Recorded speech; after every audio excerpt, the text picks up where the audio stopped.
E, nikiamini ya kwamba kila mmoja yuko salama kwa utukufu wa jina la Mungu. Nataka kuleta mada ambayo inazungumza injili ni mpya kila wakati, kwa sababu kuna mtu ambaye alisikia ujumbe ambao niliutoa ya kwamba kama wewe ni mwimbaji na hawimbi nyimbo zako we mwenyewe, Mungu akutumie kuimba nyimbo mpya, wimbo ambao unakuja na ufunuo mpya kila wakati, inamaanisha kwamba haujatengwa katika kitengo cha uimbaji. So huyo mtu akauliza kwamba sasa kama we ni mwimbaji na hauimbi wimbo wako mpya, hauleti wimbo na ufunuo mpya kila wakati, uachane na uimbaji. Aliuliza swali mzuri sana, ndio maana nimerejelea kulijibu hilo swali kwa utukufu wa Mungu, ya kwamba injili ni mpya kila wakati. So wakati tutakuwa tunaendelea na injili, tutapata kujua ukweli na kutimiza matakwa ya Mungu. Kitu cha kwanza, injili Yesu mwenyewe alisema ya kwamba itaendelea kuimarika utukufu hadi utukufu. Alipokuwa anatoka katika ulimwengu huu akiwacha wanafunzi wake, aliwaambia kwamba ninaenda, lakini yeyote atakaye niamini atayafanya yale nimekuwa nikifanya. Hiyo ni kitu cha kwanza. Na hata rejelea tu yale, hapana, naye tena atafanya zaidi, hata yale ambayo mimi sikuweza kuyafanya nilipokuwa katika ulimwengu huu katika mwili. Inamaanisha nini? Yesu anapoenda na anawacha ujumbe huo katika watu waliokuwa katika ulimwengu, wanafunzi wake, akiwaambia kwamba yeyote ambaye ataamini atafanya yale ambayo amekuwa akifanya na hata zaidi, alikuwa anamaanisha nini? Aya, tusome katika Mathayo 6 mstari wake wa 7. Inasema hivi: mnaposali msipayuke maneno kama watu wasiomjua Mungu. Wao hudhani kwamba Mungu atawasikiliza eti kwa sababu ya maneno mengi. Kupayuka, unasikia, maneno ni kujirudia rudia. Yaani wakati tunaomba, usikuwe mtu unajirudia rudia katika maombi yako, uonekane ya kwamba umeomba kwa muda mrefu ndio Mungu akusikize. Mungu anasema kwamba huo ni upumbavu, ni ujinga. Tumeelewana? Wacha nirudie hilo neno. Mnaposali msipayuke maneno kama watu wasiomjua Mungu. Kupayuka maneno ni kufanya nini? Kujirudia rudia. Ulikuwa umeomba kwamba Mungu, ninahitaji mtoto. Sasa unabaki pale ukirudia, nataka mtoto, nataka mtoto, nataka mtoto, nataka mtoto, nibariki na mtoto, Mungu nijalie mtoto, Mungu nijalie neema ya mtoto. Hiki ndio kitu ambacho Mungu alisema ya kwamba unapoomba maombi kama haya ni ujinga, ni upumbavu, kwa njia nyingine ni uchawi. Mungu hataki kitu cha kujirudia. Mungu anasikia vizuri, ako na masikio ya kusikia, ako na mdomo wa kuongea, ako na macho ya kuona, ako na mkono wa kushika. Hiyo ndio vile Mungu aliambia Isaya. Msifikiri ya kwamba mkono wangu ni mfupi, hauwezi ukawafikia. Msifikiri ya kwamba mimi ni bubu, siwezi nikaongea, ama mimi ni kipofu, sioni. Unasikia vile Mungu alisema ya kwamba msifikiri hivyo. Lakini kwa sababu ya dhambi zenu ndio mimi nimejitenga na nyinyi, lakini ninaona, mimi ninaongea, mimi ninasikia, mimi ninashika mtu, lakini shida ni nyinyi. So hapa nasema mnaposali msipayuke. Kupayuka ni kujirudia, na anasema hivi, maneno kama watu wasiomjua Mungu. Yaani watu wasiomjua Mungu ndio huwa wanafanya hivyo, lakini sasa wewe umeshamjua Mungu, tena utarudi mambo ya kujirudia, ni kama Mungu asikii. Ndio maana nasikia siku hizi mtu akikemea pepo, kwa jina la Yesu ninabomoa, ninaharibu, ninang'oa, kwa jina la Yesu, kwa jina la Yesu, kwa jina la Yesu, kwa damu ya Yesu, kwa damu ya Yesu. Hayo sio maombi. Wapenda, tusichanganye upumbavu, ujinga na uganga katika Injili, na hatutaki tuambiwe. Hata wewe mwenyewe wauambii mtoto wako ukirudia, hauambii hata mfanyakazi wako ukirudia hivyo, unamwambia tu kitu mara moja, ameelewa. Sasa Mungu aliyeomba wewe mfanyakazi, aliyekuumba wewe, aliyeomba mtoto, anayeelewa, unapomuongelesha, kwa nini unaongelesha Mungu ukirudia mara 10? Kutuonesha kwamba huyo Mungu hasikii. Hiyo ni kutuambia kwamba hata huyo Mungu haongei. Unaongea na Mungu kama manabii wa Ashera na Bali waliongea na sanamu yao. Waliongea mpaka Elijah akauliza, huyo Mungu ameenda wakati wa mankuli? Huyo Mungu alikuwa amesafiri? Huyo Mungu alikuwa katika shughuli zake? Kwa sababu vile waliomba ilionyesha kwamba yule Mungu kweli sio Mungu. Mimi nakwambia ukweli, kuna maombi ambapo tunaomba kusema ukweli ni maombi ya kishetani, ni maombi ya ujanja, ni maombi ya upumbavu na ujinga na uchawi. Amesema msipayuke, kurudia rudia, yani uonekana kwamba umeomba kwa dakika 10, lakini ulikuwa unaomba tu kiitisha kitu kimoja. Ulikuwa unaitisha Mungu gari, lakini hiyo gari umetumia dakika 10. Ni kusema tu Mungu, na kuomba kama ulinipangia gari kwa maisha yangu, uilete kwa wakati wako. Utoke, Mungu naomba kama ulinipangia shamba, lilete kwa wakati wako. Mungu naomba ukaweze pia kunisaidie, ukanipatie watoto. Mungu naomba ukanipatie pesa. Mungu ninaomba ukanipatie kuweza kukutana na watu wengine wapya, niletee marafiki mapya. Maombi yetu wakati tunaomba tukienda, hatuombe tukirudi nyuma. Siku ya leo watu wanarudia maombi, ndio wakae kwa maombi dakika 10, dakika 5, waonekane ya kwamba wako serious, lakini wanaombea tu kitu kimoja. Injili ni mpya kila dakika. So nataka niseme hivi, wakati tunaabudu Mungu, hatuabudu Mungu vile tuliabudu jana, hatuabudu Mungu vile tuliabudu juzi, hatuabudu Mungu vile tulimwabudu last year. Hiyo iliisha. Vile mimi nahubiri hapa leo imeisha hivyo. Kesho nitahubiri na njia nyingine, nitakuja na injili nyingine na ufunuo mwingine. Injili ni mpya, haijirudi. Ndio maana Mungu mwenyewe amesema mnapokuwa mnasali, yani mtu yote, ukuwe mhubiri, ukuwe mwimbaji, yani kazi yote ya injili. Sisungumzie waimbaji peke yake, hapana. Ukuwe mhubiri, mwimbaji, nabii, mwinjilisti. Kila mtu aliyeitwa na Mungu anafaa kujua kwamba injili ni mpya kila wakati, hakuna kujirudia rudia. Mungu ametuonya kupayuka kama watu wasiomjua Mungu, na akatuambia hivi, Mungu wao hudhani kwamba Mungu atawasikiliza eti kwa sababu ya maneno mengi. Mpendwa, unaweza omba wanawa, lakini ulikuwa unaombea vitu vitatu. Na mtu akuja ombe dakika 5 na ameombea vitu 50 na ameshajibiwa. Ninataka nikupatie mfano, kwa sababu mimi nahubiri injili nikipeana mfano kwanza kwa Biblia. Elia alipokuwa na manabii wa Ashera na Baali, manabii waliomba kwa muda mrefu, wakajikata, wakafanya kila aina ya visarakasi, lakini hawakupata jawabu. Hiyo ni kitu nafaa ujue, hawakupata jawabu. Elia alipokuja alisema na ijulikane ya kwamba Mungu wa Elia anaishi. Na ijulikane, mambo ilikuwa imeisha. Moto uliwaka. Wenye walikuwa wameomba dakika 50, wenye walikuwa wamejikata, wenye walikuwa wamegonga mguu chini, wenye walikuwa na misalaba kwa shingo, wenye walikuwa na kofia za misalaba kwa vichwa, wenye walikuwa na nguo za dini wakionekana ya kwamba sijui zimeandikwa mistari za Biblia. Hao watu na mikwajo na fimbo waliomba masaa 12 lakini hakuna jibu. Elia alikuja na ijulikane ya kwamba Mungu Elia unaishi. Jidirishe, onekana Mungu Elia. Dakika 1 mambo imeisha. Wapendwa, lazima tujue jinsi ya kuomba na tukubali kufundishwa injili. Tusiingize ujuaji katika injili, itakuwa ngumu kwetu. Sikia tena, nataka nikusomee mstari mwingine.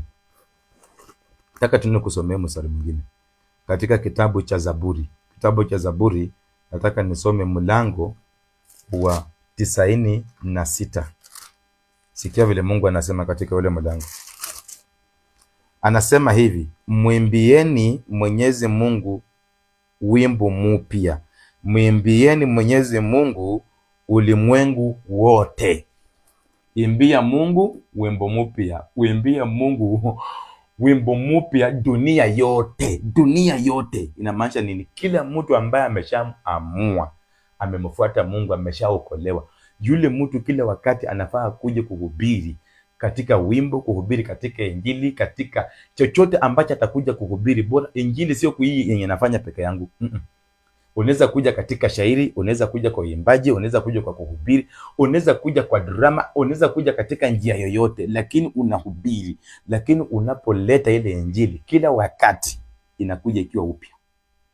Hakuna Injili ya kujirudia hapa. Hiyo ni kitu unafaa ujue. Hivi ndivyo vile Mungu anasema, mwimbieni Mwenyezi Mungu wimbo mpya. Mwimbieni Mwenyezi Mungu ulimwengu wote. Wimbo gani mpya? Sio kuingia katika ibada vile tuliabudu Sunday, ile Injili tulihubiri Sunday, nyimbo tulizoimba Sunday, vile tulikuwa Sunday, kila kitu ni kile.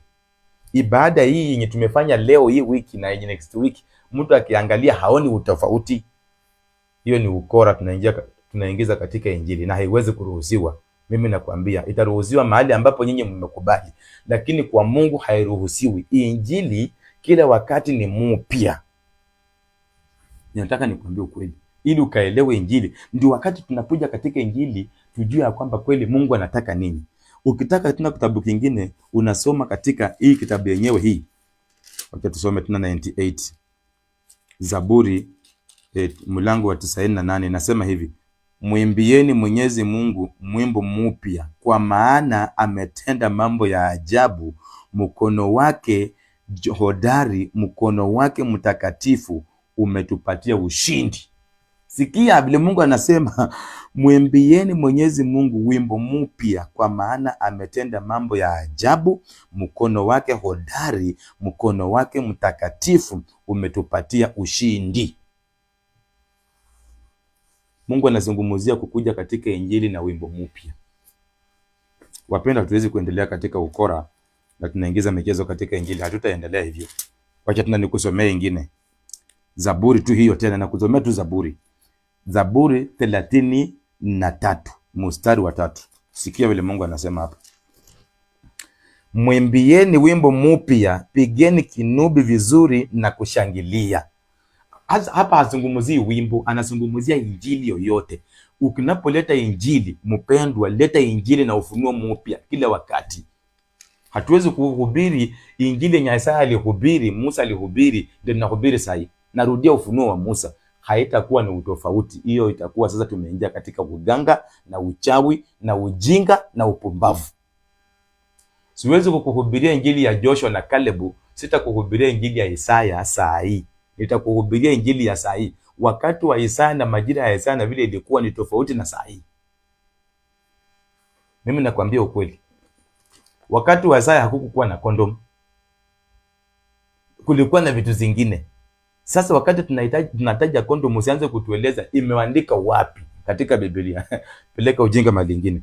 Mungu anatuambia katika Zaburi 33 mstari wa 3, mwimbieni wimbo mpya, pigeni kinumbi vizuri na kushangilia. Wapendwa, tunapokuja katika Injili, mimi nakwambia ukweli, tunapokuja katika Injili tunafaa tukuja katika Injili na wimbo mpya, Injili mpya, ufunuo mpya. Yaani mtu akikaa akifuatilia ile Injili anapata kuwa na hamu. Huyu mtu anajua kwamba hapa kweli kuna Mungu. Mimi nakwambia ukweli. Kama Isaya mwenyewe Mungu anamwambia kwamba tazama, naenda kutenda kitu kipya. Ninaenda kutenda kitu kipya. Vile Mungu alikutendea jana ndiye amekutendea leo.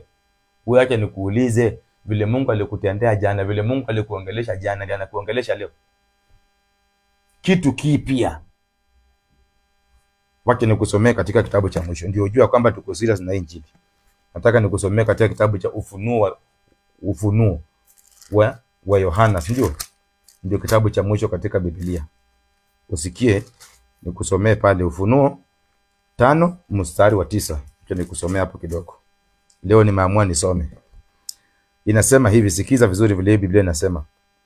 Basi wakaimba wimbo huu, wewe wastahili kukitwaa hicho kitabu na kukivunja na kuivunja mihuri yake, kwa sababu wewe umechinjwa kwa damu yako umemnunulia Mungu wetu watu kutoka kila kabila, lugha, jamaa na taifa.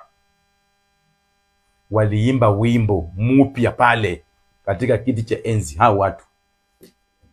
Mpendwa, wakati unasikia tunasema ya kwamba injili haitaki kujirudia rudia, usione kwamba tuko kinyume ama tunaingilia injili kitofauti. Hapana, Mungu ameshatuonya kwa maombi tusijirudie rudie. Hiyo ni kitu ya kwanza.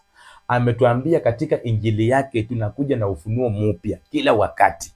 So kama wewe ni mhubiri, unahubiri kwa uimbaji, unahubiri katika injili, unahubiri katika kuigiza, katika hali yoyote, lakini unarudia rudia vile ulifanya last Sunday, ndio unafanya hii Sunday, utafanya next Sunday, basi inamaanisha huo mwito sio wako.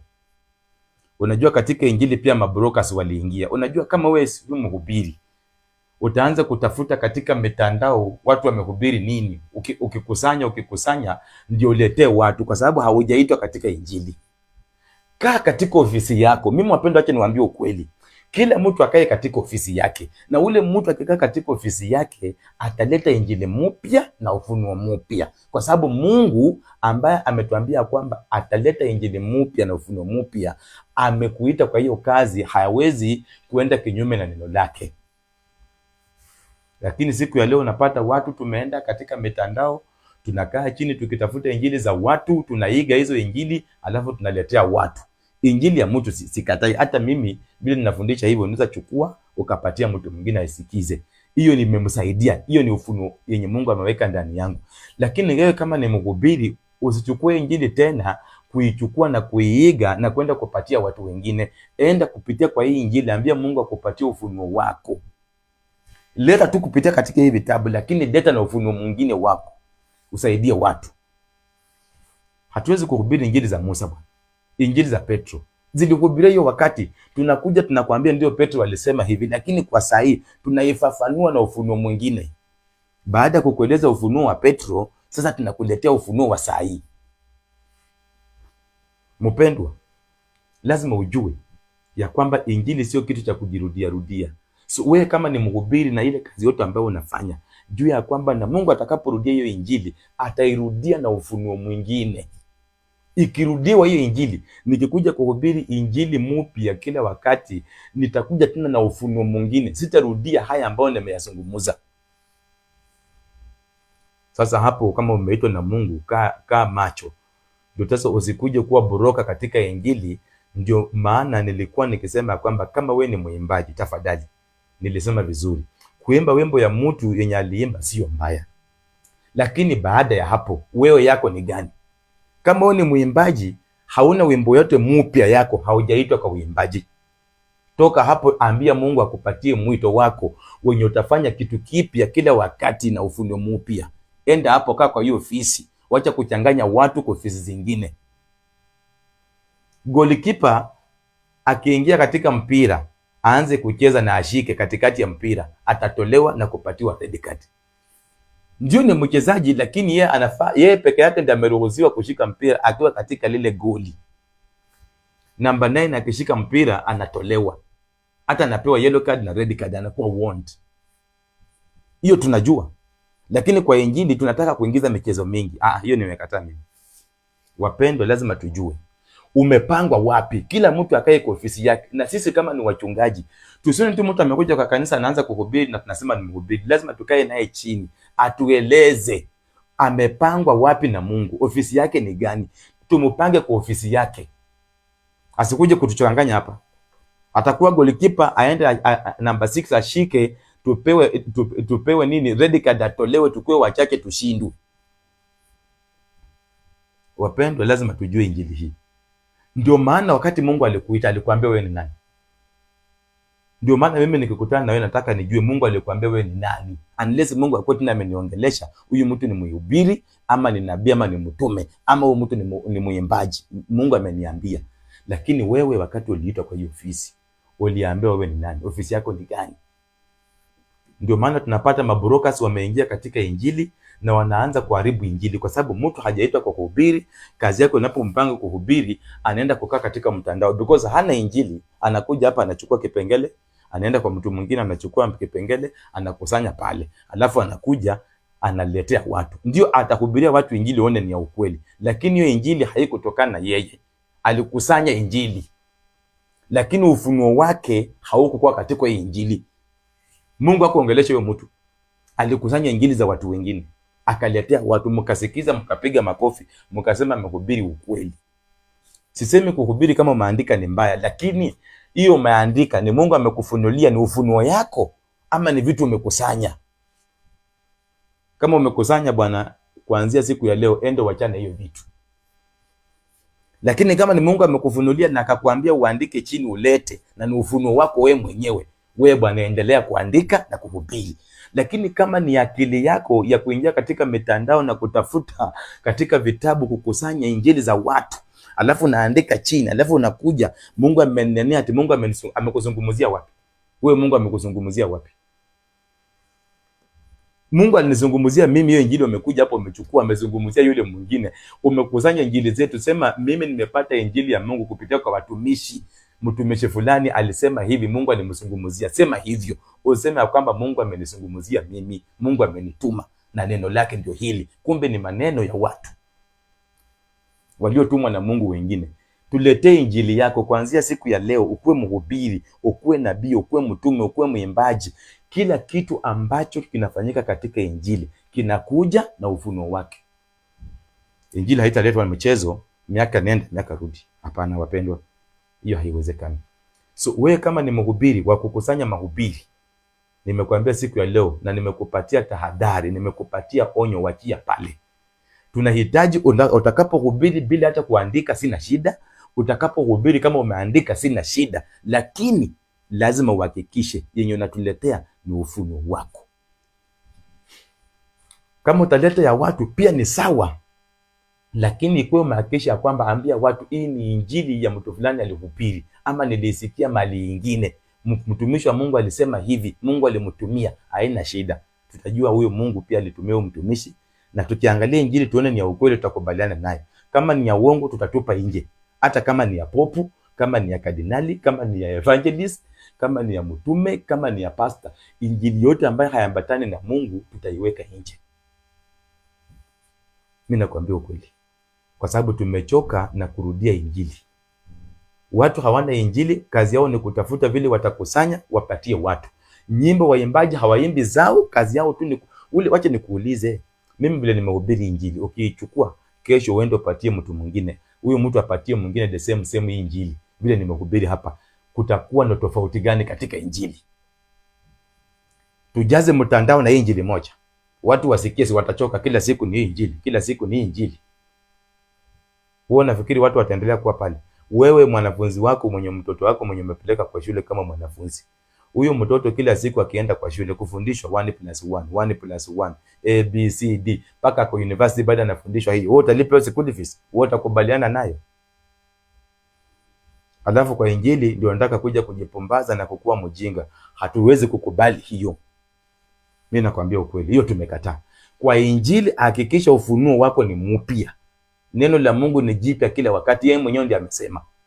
Kama haukuitwa katika hiyo kitengo na uliingia pale kama broker, watu wakasema wewe ni mtumishi kwa uimbaji na kweli wewe sio muimbaji, toka, ambia Mungu akupatie ofisi yako yenye utahudumu ukileta injili mpya na ufunuo mpya.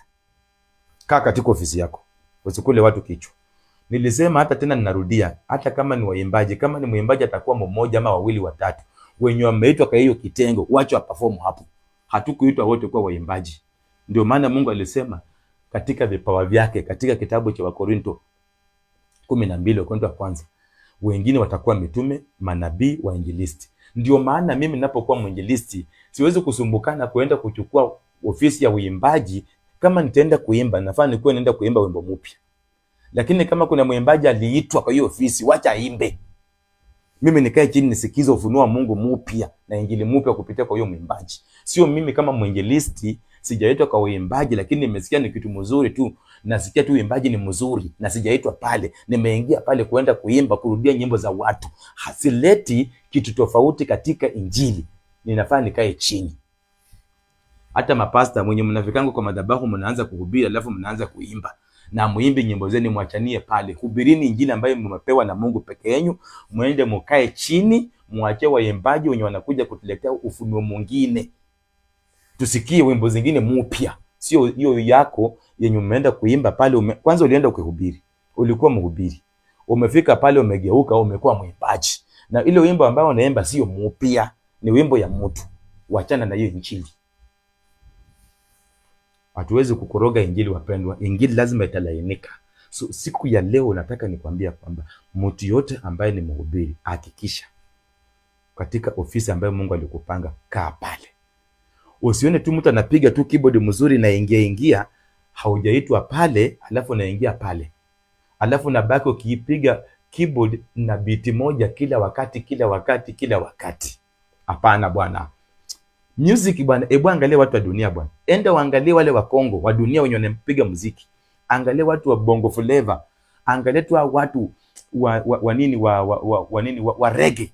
Kila siku wanakuja bana na beat mpya. Anayewapatia hiyo beat ni nani? Watu wa reggae, watu wa hip hop, watu wa R&B, watu wa bongo, watu wa Kongo hawa. Wewe angalia kila siku vile beat zinatoka. Angalia hao watu wa muziki, kama ni Wajaluo, kama ni Wakisii wenye wanaimba nyimbo za kidunia. Wale watu wanatoa muziki bwana. Hata ukisikia kweli wewe mwenyewe unaona hii muziki imetolewa. Alafu sisi watu wengine tunafanya nini? Mpendwa, kama hujui ofisi yako, wachana nayo. Mimi nakwambia ukweli.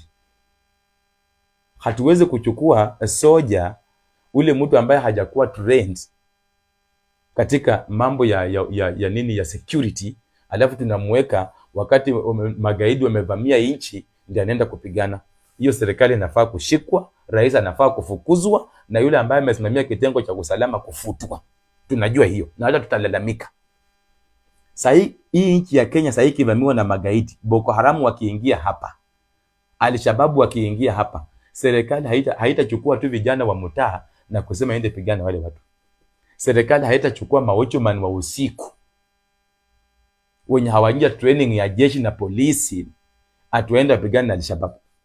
Hata wakisikia serikali imetuma watu wa NYS kwenda kudini na Al-Shabaab, mtaanza kutukana president, mtaanza kutukana hiyo serikali na kuilani.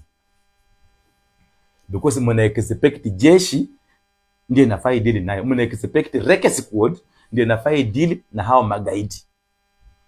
Hiyo mnajua, lakini kwa Mungu ni michezo mnataka kutuletea hapa. Kama huku pangwa kwa ofisi fulani, toka ndani. Injili haina ubrokership. Injili kaa kwa ofisi yako. Mimi nimekaa kwa ofisi ya uinjilisti, ndio maana niko hapa kuleta vitu vya Mungu vikuwe sawa. Na Mungu akinitumia kuimba, nitaenda kuhakikisha kwamba nikienda kuimba pale, ninaenda kuleta ufunuo mpya wa wimbo. Sitataka kujikanganya wapendwa. Kila mtu agundue, na hata sisi kama wachungaji wa injilisti, mtu yote ambao umepewa nafasi ya kutunza kanisa la Mungu, mahali ambapo tunakusanyika kama kanisa. Usianze kusema tu wewe kuja uimbe, wewe kuja uhubiri. Hakikisha huyo mtu amekwambia kazi yake yenye alipewa na Mungu. Kama wewe Mungu hajakunenea wewe, yeye mwenyewe akuja akiri mbele ya watu, mimi ni apostle. Na tuone uapostle ndani ya huyo mtu. Aseme mimi ni evangelist, tuone matunda ya uinjilisti. Aseme mimi ni nabii, na tuone matunda ya unabii. Tusimuite kuwa nabii na yeye Mungu hajamuita kuwa nabii. Maybe kumbe ni mwimbaji. Tusichanganye vipawa vya Mungu hapa. Tusiingize ubrokership katika Injili. Kila mtu akae kwa ofisi yake. Usione ofisi ya mwingine ni mzuri, ati mwingine ametabiri mvua itanyesha kesho, ametabiri fulani asijui atafaulu, alafu akafaulu, ukaona hiyo ofisi inaingiza pesa, wameenda kumubariki, alafu unasema pia mimi ni nabii. Unaanza kutabiri vitu vyako vya uongo hapo. Tutakushika. Mimi nakwambia ukweli, katika Injili sasa tunawachana na ukora na tunawachana na michezo. Hakuna mahali utatorokea. Ninakwambia ukweli, hatuko katika michezo kwa Injili sahihi. Kila mtu ajue Mungu alimuita akampatia kazi gani. Hiyo ndio kila kitu. Ukienda kwa mjengo sahihi, kuna fundi wa stima pale, kuna fundi wa plamba pale, kuna fundi wa mason pale, kuna carpenter pale. Huwezi chukua fundi wa stima kwenda kujenga mawe, unless akuwa amesomea tena anajua mambo ya mawe. Kama Mungu amekuneemesha na vipawa ya kuimbaji, ya kuhubiri, sina shida, because Mungu anaweza kukuita kama pastor akupatie uimbaji na vipawa vingine hata 15, sina shida. Lakini hizo vipawa jua kwamba ufunuo ni mpya, injili ni mpya. Lakini kama utakuja na vitu mpya pale, wewe ni mkora, haujaitwa katika hiyo eneo, wewe ni broka. Na mabroka kwa injili tumefunga. Hao ndio watu wamekuja kutupotosha na kufanya neno la Mungu lionekana kwamba ni bure. Mungu ametuonya akatuambia kwamba hakuna maombi ya kujirudia rudia. Injili ni kitu kipya kila wakati. So wale ambao mmepata ujumbe, sio waimbaji peke yake, kila mtu aliyeitwa na Mungu, kaa chini ujiangalie, wakati unasimama mbele ya watu unaleta nini? Wewe ni mtu ambaye nimekuambia unasoma tu vitabu. Wacha nisome kitabu ya TB Joshua, nasoma kitabu ya Martin Luther, nasoma kitabu ya hapa ya TD Jakes na Joel Austin. Sasa vile Joel Austin Mungu alimtumia kufanya kitu fulani, sasa wewe ndio unatuletea hiyo, alafu nakwambia Mungu amekutuma. Mungu alituma Joel Austin, alileta hiyo, iliisha. Wewe Mungu amekutuma nini wewe? Unasoma kitabu ya TD Jakes, unasema Mungu amekutuma. Amekutuma kwa ujumbe ya TD Jakes, alishamtumia, amemaliza. Wewe tuambie yako. Unaenda unakaa chini unaangalia mahubiri ya Ng'ang'a, unaangalia mahubiri ya Musili, unakusanya chini. Unaangalia mahubiri ya Kayanja unatuletea. Sema Kayanja Mungu alimtumia kusema hili, lakini wewe umetumia kuleta nini? Wapendwa, watumishi wa Mungu, nataka niwaonye mapastors, maevangelists, maapostles, mabishop. Angalia wale watu ambao wako kwa kanisa yako wameitwa na nani? Kama wameitwa na Mungu, jua wamepewa karama gani, huduma zao ni gani, wahudumu katika ofisi zao. Usione tu mtu ako pale anaimba mzuri na sauti mzuri, alafu unamuita kwa mwimbaji. No. Wacha mwimbaji aimbe. Kama ni wawili watatu wenye wamepewa hiyo neema kwa kanisa, wacha waimbe hao. Kama ni wahubiri ni wawili watatu, pea hao. Kama watu wa vyombo, kama ni mmoja wawili, pea hao. Kila mtu akae kwa ofisi yake. Ndio maana mwanajeshi anakaa kwa barracks, polisi anakaa kwa police station, rais anakaa kwa ikulu, chifu kuna mahali anakaa, gavana kuna mahali anakaa. Kila mtu anakaa kwa ofisi yake. Hata kwa injili ni hivyo, na ukubali. Sasa I think hilo swali nimeshalijibu, ya kwamba waimbaji wenye wanaimba nyimbo ambao sio zao,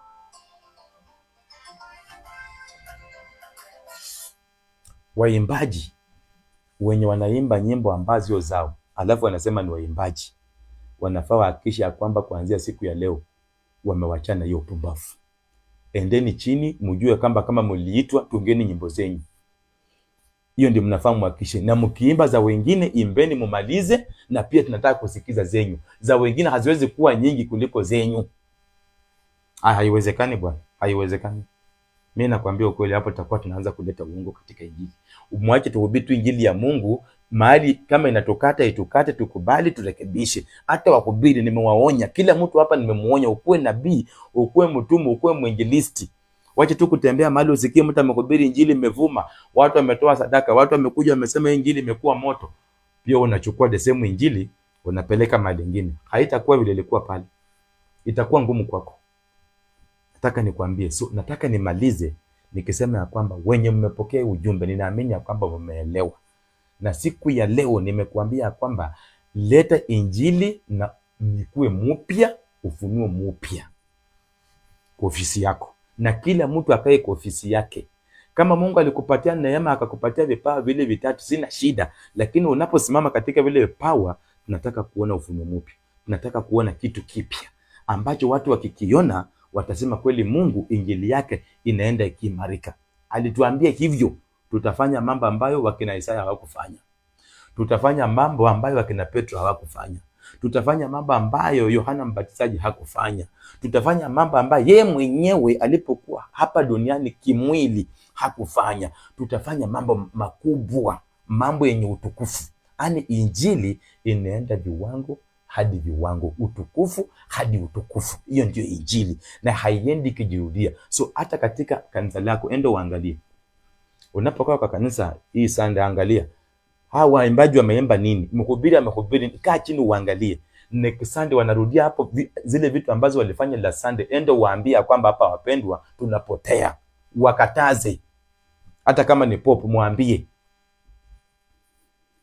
Lazima tukue katika kanisa tukionekana kwamba injili hii inaimarika viwango hadi viwango. Unapoangalia waimbaji, wahubiri, kila kitengo chochote cha injili, angalia vile kilifanya hii kazi hii wiki katika umkesha, vile tulifanya katika ushirika, vile tulifanya katika hii crusade. Je, kisha tunataka kurudia hizo vitu? Kama tunarudia, hakuna haja tukuje pale, because tutakuwa tunaharibu wakati na tunaharibu rasilimali za injili. Na kuna watu wengine huko nje wangekuja wahubiri injili mpya ambaye ingeokoa watu wengine. Hatubaki tukuhubiria tu washerati, hapana. Tuhubirie hata wezi, tuhubirie hata rais, tuhubirie maaskari, wanajeshi, tuwahubirie. Hiyo ndio utamu wa injili. Hatuwezi kubaki tu kwa wezi na waganga wakufe, tunawakanyaga, tunawaua, tunawabomoa kwa jina la Yesu. Na maaskari nao wakati wanachukua hongo, na wanajeshi nao, rais naye na mfalme naye tumwache. Hiyo injili itakosa kuwa na utamu bwana. Nawachia pale. Lakini nataka nirudie vitu ambavyo nimezungumza hapa kwa ufupi. Kitu cha kwanza, injili inakuja na ufunuo mpya kila wakati. Na hiyo itategemea ni ofisi ambayo ulipangwa. Kama aliyekupanga ni Mungu wa hiyo ofisi, yeye mwenyewe ataleta ufunuo ule mpya, injili mpya kila wakati kupitia kwako. Jua hivyo. Ya pili, kila mtu akae kwa ofisi yake. Uacha kukua boroka kwa injili. Kaa kwa ofisi yako na uridhike na hiyo ofisi. Na kama ulineemeshwa ukapewa vipawa 2, 3, 4, 5, tumika katika ile vipawa kwa ufunuo mpya. Wahubiri wale ambao tumechaguliwa kama viongozi wa kuongoza wengine, tuache kuangalia watu na macho yetu na akili yetu na kusema huyu mtu anaimba sauti mzuri, ni mwimbaji. Tuhakikishe huyo mtu tunapompanga katika ofisi fulani, hiyo ndio ofisi yenye Mungu alimpanga. Kama sio hivyo, tuachane naye mpaka tugundue alipangwa wapi. Ndiye akisimama mbele ya watu tujue huyo mtu ni chief. Chief hawezi kusimama mbele ya watu na aseme yeye ni rais.